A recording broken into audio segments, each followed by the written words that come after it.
Hello everyone, welcome to Pythagoras classes. আমি Pythagoras টিমে 2025 আৰু 26 ৰ HS ফাইনেল এক্সামিনেশ্যনৰ কাৰণে লৈ আহিছো এক বিশেষ ধৰণৰ সুবিধা। এই সুবিধাত আৰ্টছ, সায়েন্স আৰু কমাৰ্চ তিনিওটা ষ্ট্ৰীমৰ কাৰণে আমি প্ৰতিটো সাবজেক্টৰ ভিডিঅ' কন্টেন্টৰ ওপৰতো আমি PDF নোটছ আৰু লাইভ ক্লাছেছৰ সুবিধাৰ চিন্তা কৰিছো। গতে এই গোটেই সমগ্ৰ ব্যৱস্থাটো আমি এইটো প্লেটফৰ্মত লাষ্ট 3 ইয়াৰ্ছৰ পৰা কাম কৰি আছিলো আৰু এই আমাৰ ব্যৱস্থাৰ জৰিয়তে বহু সংখ্যক ছাত্ৰ ছাত্ৰী লাভান্বিত হৈছে। আমি অনলাইন বেটছৰ ছাত্ৰ ছাত্ৰীসকলৰ এক তথ্য যুগুত কৰিছিলো আৰু সেই তথ্যত আমি লাভ কৰিছো যে আমাৰ ইংলিছৰ হাইয়েষ্ট স্কোৰ কৰিব পাৰিছে তোমাৰ 93 জন। একেটা সময়ত আমি ইংলিছৰ 57 জনে লেটাৰ লাভ কৰিবলৈ সক্ষম হৈছে আৰু অল্টাৰনেটিভ ইংলিছত হাইয়েষ্ট স্কোৰ কৰিছে তোমাৰ 92, পলিটিকেল সায়েন্সত 98, ইকনমিক্সত 96, এডুকেশ্যনত 94, হিষ্ট্ৰীত 91, জিঅ'গ্ৰাফিত 95 আৰু কেমিষ্ট্ৰীত 90 মাৰ্কস লাভ কৰিবলৈ সক্ষম হৈছে। এতিয়া আমি লেটাৰৰ সংখ্যা যদি চাবলৈ যাওঁ, যোৱা বছৰ এক্সামিনেশ্যনত আমাৰ যিসকল ছাত্ৰ ছাত্ৰী আছিল তেওঁলোকৰ লেটাৰৰ সংখ্যা যদি চাবলৈ যাওঁ, মই অলৰেডি 57 জন ইংলিছৰ ষ্টুডেণ্ট বুলি কৈছো। পলিটিকেল সায়েন্স 121 জনে লাভ কৰিছে, এডুকেশ্যনত 89 জন, ইকনমিক্সত 79 জন, অল্টাৰনেটিভ ইংলিছত 61 জন, হিষ্ট্ৰীত 70 জন, জিঅ'গ্ৰাফিত 69 জন আৰু কেমিষ্ট্ৰীত 55 জনে লেটাৰ লাভ কৰিবলৈ সক্ষম হৈছে।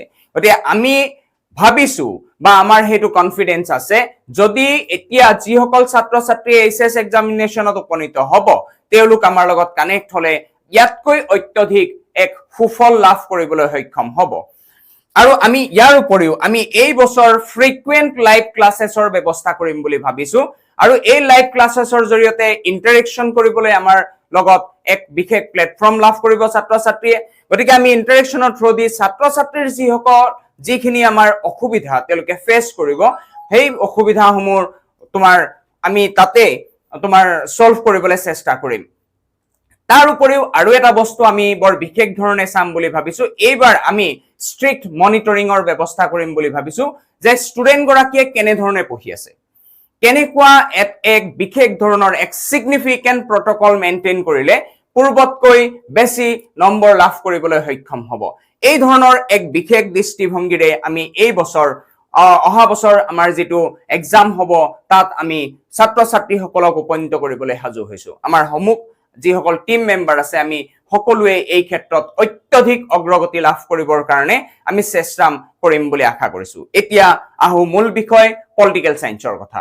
যিহেতু পলিটিকেল সায়েন্স পাইথা 360 এপত মই নিজে পঢ়াও পাইথাগোৰাছ ক্লাছেছৰ ফালৰ পৰা আৰু পলিটিকেল সায়েন্সৰ নম্বৰ লাভ কৰাইছে সেকেন্ড ইয়াৰৰ এক বিশেষ ধৰণৰ কিছুমান উপায় আছে, টিপছ আছে। কাৰণ পাইথা টিমে অলৰেডি 2 ইয়াৰ্ছ কাম কৰোতে এই টিপছসমূহ ছাত্ৰ ছাত্ৰীক প্ৰদান কৰিছে আৰু ইয়াৰ দ্বাৰা ছাত্ৰ ছাত্ৰী পূৰ্বতকৈ লাভান্বিত হৈছে। আমাৰ ওচৰত বিভিন্ন ধৰণৰ মেছেজ আছে, যিহেতু অসমৰ বিভিন্ন স্থানৰ ছাত্ৰ ছাত্ৰী আমাৰ লগত কানেক্ট হৈ আছিল, তেওঁলোকে কৈছে যিটো সময়ত পলিটিকেল সায়েন্স দেখিলে তেওঁলোকে ভয় খাইছিল সেই ছাত্ৰ ছাত্ৰীয়ে পলিটিকেল সায়েন্সত লেটাৰ লাভ কৰিবলৈ সক্ষম হৈছে। শুনি আমি খুব এক আনন্দ লাভ কৰো আৰু এই সমগ্ৰ যিটো ব্যৱস্থা এই ব্যৱস্থা আমাৰ প্লে ষ্টৰত পাইথা 360 এপ আছে, সেই এপ ডাউনলোড কৰাৰ লগে লগে আমি তোমালোকৰ লগত কানেক্ট হ'ব পাৰিম বা অভিভাৱক যিসকলে আমাৰ ভিডিঅ'টো চাই আছে আপোনালোকৰ ছাত্ৰ ছাত্ৰীৰ ক্ষেত্ৰত যথেষ্ট সুবিধা হ'ব। কাৰণ আমি অনলাইন ব্যৱস্থাটো এই কাৰণেই কৰিছিলো, আমি ছাত্ৰ ছাত্ৰীৰ এক সময় যিটো মেইনটেনেন্স, যিটো টাইম মেইনটেনেন্স এটোৰ ওপৰত আমি দৃষ্টিপাত কৰিছিলো আৰু এই দৃষ্টিপাত কৰি লক্ষ্য কৰিছিলো যে প্ৰত্যেকটো সাবজেক্ট যদি ফিজিক্যাল টিউশনৰ ব্যৱস্থা কৰা হয় তেতিয়া ছাত্ৰ ছাত্ৰীৰ সময়ৰ যথেষ্ট অসুবিধা হয়, নাটনি হয়। সেই কাৰণে আমি ৰেকৰ্ডেড ক্লাছৰ ব্যৱস্থা কৰিছো। ছাত্ৰ ছাত্ৰীয়ে তেওঁলোকৰ নিজৰ সুবিধা অনুসৰি এই সময়ত তেওঁলোকে কি কৰিব পাৰে সেই ভিডিঅ'খিনি চাই কনসেপ্ট ক্লিয়াৰ হ'ব পাৰে। আমি প্ৰত্যেকটো টপিকৰ ভিডিঅ' ক্ৰিয়েট কৰো, সেই টপিকৰ ভিডিঅ'ৰ লগত আমি সংলগ্ন কৰো PDF নোটছ। 1 মাৰ্কছৰ কোৱেশ্চনছ এক্সট্ৰাকে ৰাখো, 2 মাৰ্কছৰ এক্সট্ৰাকে ৰাখো, 4 আৰু 6ৰ আমি এক্সট্ৰাকে ৰাখো, যাতে সেই ছাত্ৰ ছাত্ৰীসকলে যেতিয়া আপোনাৰ তেওঁলোকে পৰীক্ষাৰ হলত বহিব তেতিয়া তেওঁলোকৰ বিশেষ অসুবিধাৰ সন্মুখীন নহয়। আৰু এই সমগ্ৰ ব্যৱস্থাটোত আমি তেওঁলোকক মনিটৰিং কৰিম লাইভ ক্লাছেছৰ জৰিয়তে। ইয়াৰ উপৰিও আমাৰ নাম্বাৰবিলাক পাই যাব আৰু বিশেষ যদি অসুবিধা হয় আমাক টেক্সট মেছেজো কৰিব পাৰিব আমি যিমান পাৰো সহায় কৰিবলৈ প্ৰচেষ্টা চলাম 2025 আৰু 25-26ৰ সেই সময়ছোৱাত যিসকল ছাত্ৰ ছাত্ৰী পৰীক্ষাত উপনীত হ'ব তেওঁলোকে আমাৰ লগত অতি সোনকালে আমাৰ লগত কানেক্ট হোৱাৰ চেষ্টা কৰা আৰু ইয়াৰ জৰিয়তে তোমালোকে অধিক সফলতা লাভ কৰিবা বুলি আমি আশা কৰিছো ধন্যবাদ